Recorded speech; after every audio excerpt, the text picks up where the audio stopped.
Real life Iron Man, risk taker, innovator and one of the most adventurous businessman, Elon Musk के बारे में आज हम बात करेंगे और इनकी लाइफ के कुछ पागलपन भरे किस्से आपके साथ शेयर करेंगे जो कि यकीनन आपका दिमाग हिला देंगे।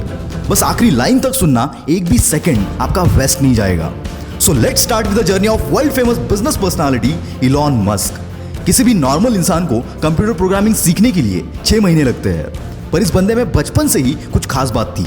9 साल की उम्र में जब इलॉन मस्क को अपना पहला कंप्यूटर मिला, उस वक्त कंप्यूटर के साथ प्रोग्रामिंग की एक बुक भी साथ में मिली थी और इस 9 साल के बच्चे ने बिना सोए 3 दिन में ही इस बुक को खत्म कर दिया और इस प्रोग्रामिंग नॉलेज को यूज करके 12 साल की उम्र में एक कॉम्पिटिटिव गेम डिजाइन करके एक वीडियो गेम कंपनी को बेच भी दिया। ऐसे ही कुछ अजीबोगरीब किस्सों से भरा है इलॉन मस्क का बचपन। कहते हैं इलॉन मस्क के पास फोटोग्राफिक मेमोरी है, यानी कि जो भी चीज वो एक बार देख ले उन्हें याद हो जाती है। ये बात तो आपने सुनी होगी कि इलॉन को स्कूल में काफी बुली किया जाता था, जिसकी वजह से इनका कोई दोस्त नहीं था और इसीलिए ये बंदा अपना ज्यादातर वक्त किताबें पढ़ने में गुजार देता था।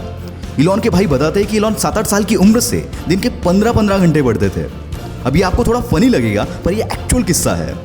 बचपन में किसी से भी बात करते करते ये बंदा अपनी सोच में गुम हो जाता था। इसकी वजह से शुरुआत में इनके पेरेंट्स को लगा कि इलॉन ठीक से सुन नहीं पा रहे और इसीलिए इनके कान का ऑपरेशन भी करवाया गया, पर ऑपरेशन के बाद भी कुछ फर्क नहीं पड़ा।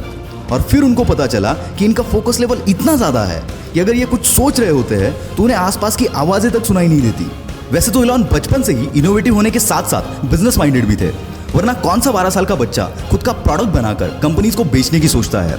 17 साल की उम्र में इलॉन पेंसिल्वेनिया यूनिवर्सिटी में एडमिशन लेकर कनाडा शिफ्ट हो गए और वहाँ उनके कुछ दोस्त भी बने। उनके क्लासमेट्स को वाइल्ड पार्टीज का बहुत शौक था, पर एज रेस्ट्रिक्शन के चलते वो पार्टीज को अटेंड नहीं कर पाते थे। इस पर इलॉन और उनके फ्रेंड ने मिलकर एक जुगाड़ लगाया।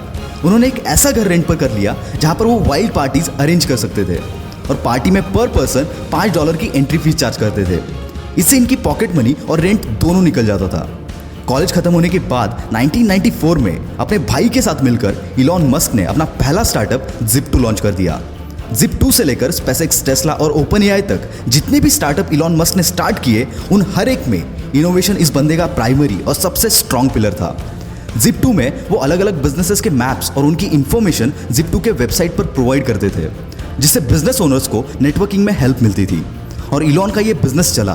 केवल 5 साल में इलॉन ने ये कंपनी $307 मिलियन के वैल्यूएशन के साथ कॉम्पैक्ट को बेच दी और इसमें इलॉन का शेयर $22 मिलियन का था। अब इलॉन मस्क एक मल्टी मिलियनर बन चुके थे। उनके पास अब एक बड़ा सा अपार्टमेंट, एक प्लेन और एक मैकलारन F1 स्पोर्ट्स कार भी थी। ऐसे एक दिन इलॉन बैंक गए हुए थे। वहां उन्होंने देखा कि लंबी लंबी लाइनें लगी हुई थी और यही जन्म हुआ X.com का।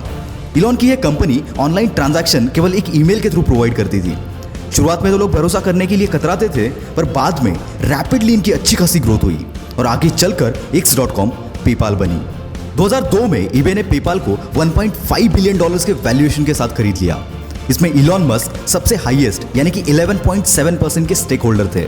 उसके बदले उन्हें $165 मिलियन मिले और पेपाल के इसी डील के बाद जन्म हुआ पेपाल माफिया का। मतलब ये कि इसमें जितने भी शेयर होल्डर्स थे, उन्होंने पेपाल बेचने के बाद खुद की बड़ी बड़ी कंपनीज बनाई, जिसमें यूट्यूब, लिंक्डइन, स्पेसएक्स, टेस्ला, कीवा जैसे बड़े बड़े ब्रांड शामिल है। पेपाल के बाद इलॉन मस्क के पास काफी पैसे आ चुके थे। अब उन्हें पूरा करना था अपना स्पेस ट्रैवल का सपना, इसलिए रॉकेट खरीदने के लिए ये बंदा रशिया चला गया।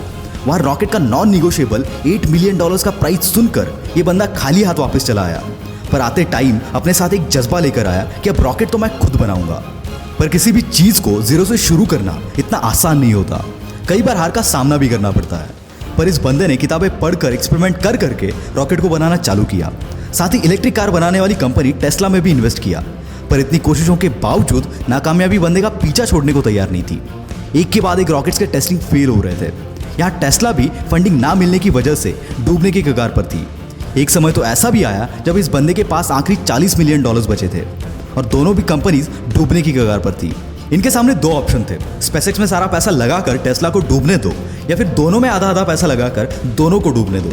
और ऐसी सिचुएशन में इस बंदे ने दूसरा रास्ता चुना और फॉर्चुनेटली इनका चौथा रॉकेट चल पड़ा और साथ ही साथ इनकी किस्मत भी।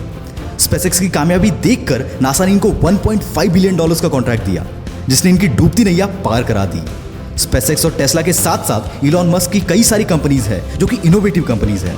जिसमें द बोरिंग कंपनी जो कि ट्रैफिक कम करने के लिए कई सारी जगहों पर वर्ल्ड क्लास टनल बना रही है। हाइपरलूप 1 जो कि एक नए तरीके का ग्राउंड ट्रांसपोर्ट है जिसके जरिए हम 700 माइल्स का डिस्टेंस 1 घंटे में कवर कर सकते हैं। न्यूरालिंक जो कि एक अपाहिज इंसानों के लिए ब्रेन मशीन्स तैयार कर रही है।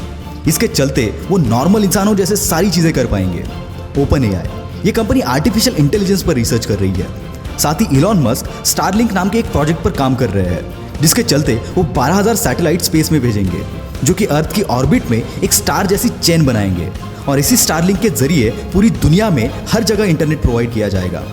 दोस्तों जहां पर किसी भी नॉर्मल बंदे की सोच खत्म हो जाती है वहां इस बंदे की सोच शुरू होती है और यही बात इन्हें इलॉन मस्क से द इलॉन मस्क बनाती है। दोस्तों बिग शॉट की अगली स्टोरी आप किस पर देखना चाहते हो कमेंट में जरूर बताना। वीडियो में दम हो तो सब्सक्राइब करो और वीडियो को फैला दो यार। This is will power star signing off for the day. Bye bye.